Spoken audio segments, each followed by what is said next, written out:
8 मार्च महिला दिवस। किसी भी आप हस्बैंड से बात करिए तो वो कहेंगे कि सर वो तो हर समय दिमाग खाती है, और किसी भी आप बेटे से बात करिए तो बताएगा वो दिमाग नहीं खाती है, वो हम सबको खाना खिलाती है। महिला एक रूप अनेक, इसीलिए हमारे जहां पे भी आप देखिए देवी देवताओं में माँ काली, सीता माँ या फिर मदर मेरी का नाम हर समय ऊपर रहा है। एक जो जननी है हमारे समाज की, आइए हम उसके लिए एक पहला कदम उठाएं और उनकी हेल्थ के बारे में डिस्कशन करें। वुमेन, एक एक्रोनिम याद रखना है विमेन्स डे के लिए, WOMEN। W for worry. Yes, आपकी मदर को और आपकी सिस्टर को और आपकी वाइफ को हार्ट अटैक अगर आएगा तो उसका कारण होगा स्ट्रेस या फिर वरीज। इसलिए आसपास के लोगों को घर पे और वर्क प्लेस पे हंसता खिलखिलाता माहौल रखिए। साहब, आप हम सब लोग इस छोटी सी दुनिया में कुछ छोटे समय के लिए हैं, एक दूसरे को परेशान करने के लिए बिल्कुल भी नहीं है। आइए अपने भेदभाव को बुला करके एक ऐसे समाज की तरफ बढ़े जो कि स्ट्रेस फ्री हो, जिससे कि आपको और मुझको और हमारी गृहिणियों को हार्ट अटैक ना हो। तो विमेन की लॉन्ग लाइफ के लिए उनका वरी फ्री रहना बहुत जरूरी है। O is obesity, O is osteoporosis. हमारे और आपके माँ जो होते हैं वो मोटे मोटे अच्छे लगते हैं, हमें भी अच्छा लगता है, वैसे ही रहना चाहिए, बट नो, ओबेसिटी जो मोटापा अपने साथ न जाने कितने बीमारियों को लेकर आता है, कैंसर को भी लेकर के आता है। इसीलिए एक अच्छे हेल्दी लाइफ के लिए दुबला पतला होना बहुत जरूरी है। इसीलिए खाने में आप किसी भी तरह के फैट को कम करेंगे तो बेहतर होता है। हाई प्रोटीन डाइट ले सकते हैं, कार्बोहाइड्रेट्स को कम रखिए, और मोटे अगर हैं तो उसको भी कम करना बहुत जरूरी है। O is osteoporosis. हड्डी कमजोर होने की बीमारी लेडीज में बहुत कॉमन रहती है। इसीलिए अगर मासिक धर्म चालू है तो डेली कैल्शियम की एक टैबलेट बहुत जरूरी है, और अगर महीना बंद हो गया तो फिर आपको मेनोपॉज के बाद रेगुलरली 2 टैबलेट लेनी है, और विटामिन डी के टैबलेट्स भी लेनी चाहिए। सो W is for worry free, O is for obesity free life, और उसके साथ साथ M is for menstrual related issues. मासिक धर्म के संबंध में अगर हम बात करना चाहेंगे तो शायद हमारा पूरा घंटों बीत जाएंगे और हम बात खत्म नहीं कर पाएंगे। एक लेडीज को जो रिप्रोडक्टिव लाइफ होती है वो उसका मासिक धर्म से ही आती है। हर महीने में रेगुलरली 4 से 5 दिन तक पीरियड्स होना बहुत स्वाभाविक है, नॉर्मल है। इसके बारे में आपको बातचीत करनी है अपनी न्यू जनरेशन से।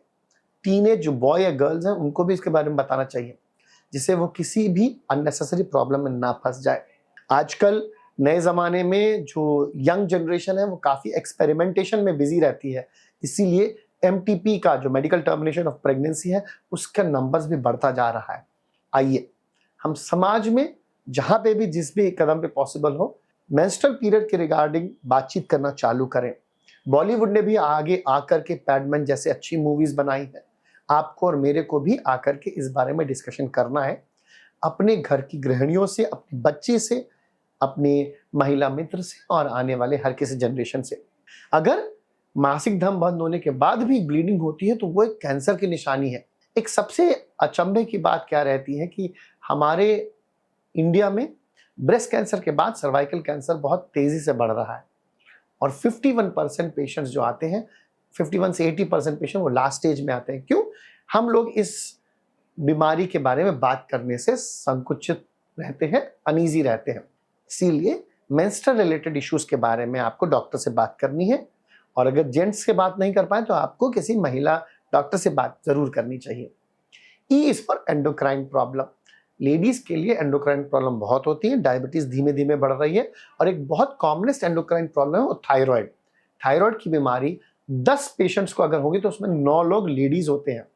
इसीलिए विमेन में थायराइड का टेस्ट रेगुलरली होना चाहिए, एक बार नहीं, 2 बार नहीं, रेगुलरली। जब कभी भी आप अपने आपका ब्लड टेस्ट दे रहे हैं या अपनी बच्ची का ब्लड टेस्ट दे रहे हैं तो थायराइड का टेस्ट जरूर करवाइए, एंड स्पेशली अगर आपके घर में किसी को भी थायराइड है तो।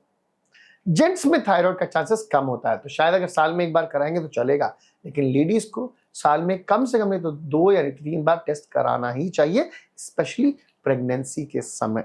Finally an is no for smoking, no for alcohol. माँ की कोख इतनी इंपॉर्टेंट होती है कि उसके बारे में ना जाने पुराणों में, वेद में और ना जाने कहाँ का लिखा हुआ है। इसीलिए with great power comes great responsibility.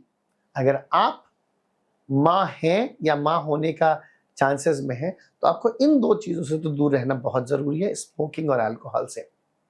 Gents को अल्कोहल रिलेटेड इश्यूज जो वो बहुत दिन बाद आते हैं, कई सालों के बाद आते हैं। अगर वो अल्कोहल पिएंगे तो शायद लीवर की प्रॉब्लम्स बहुत देर बाद आएगी, लेकिन लेडीज अगर अल्कोहल लेंगे तो उनको कम मात्रा में ही लीवर की प्रॉब्लम आएगी और कम मात्रा में ही उनको ज्यादा परेशानी आ जाएगी। तो लेडीज को ये जानना जरूरी है कि आप धरती माता की तरह इस एक नए समाज की संरचना में एक बहुत इंपॉर्टेंट रोल अदा करते हैं और इसीलिए आपको संभलना बहुत जरूरी है। डायरेक्ट अल्कोहल स्मोकिंग के सेवन से ही दूर नहीं रहना है, इनडायरेक्ट भी दूर रहना है। अगर आपके हस्बैंड या आपका लड़का या आपका भाई कोई भी स्मोकिंग करते हैं तो उस आप माहौल में ना जाए, ये आपके लिए अच्छा है। So no to smoking, no to alcohol, no to stress and no to overweight and no to wrong information. Wrong information नहीं हो, इसीलिए हम सुमन टीवी के साथ के सामने आए हैं कि हम चाहेंगे राइट इन्फॉर्मेशन आप तक लगातार आती रहे। इसीलिए बेल आइकन को प्रेस करके सब्सक्राइब करना मत भूलिए। कोई भी डाउट हो, मैं आपका होस्ट और दोस्त अवेलेबल हूँ 8106127475 पर। ऑनलाइन कंसल्टेशन के लिए तबस्सुम फातिमा को आप 9885439170 पर कांटेक्ट कर सकते हैं। फिजिकल मीट्स के लिए अपोलो हॉस्पिटल सिकंदराबाद में आपके सामने हर समय हाजिर हूं, अदरवाइज ऑनलाइन प्लेटफॉर्म अपोलो 247।